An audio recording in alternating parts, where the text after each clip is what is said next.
אבא, מה? אפשר אוכל? בטח, מה אתה רוצה? קטעים שיש להורים חלק אחד אוכל של שבת. מה שיש במקרר, העיקר שזה טעים. הנה, תסתכל, יש כאן טופה מטורף נעימה משבת. עם הזמן זה רק נהיה יותר טעים, זה כבר עכשיו מנת גורמה. אבא, זה לא נספק, זה יתאבן. אפשר לכתוב את זה כבר תאריך לידה אם אתה רוצה. טוב, אז הנה, יש אורז משבת, בדיוק נשאר לו מנה אחת. ואני שבת קודמת, לפני שבועיים, אבא.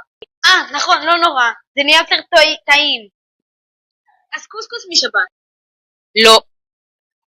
הנה חמוד, שוי טריה, תקל. זאת כבר הרבה זמן, נראה לי פג לה התוקף. נכון. מה עם ציצון? התחיל איתם אפילו, הם נראות כאילו הם עברו ייבוש במדבר יהודה. תן לי משהו נגיד מהעשור הנוכחי. אולי ברוקולי, נשאר אחד אחרון. אבא, ביקשתי משהו מהעשור הנוכחי. פיצות משבת, 30 שניות ואתה מחמם אותם, הם טריות. אבא, כמה זמן קיררתם את זה בקוטב הצפוני?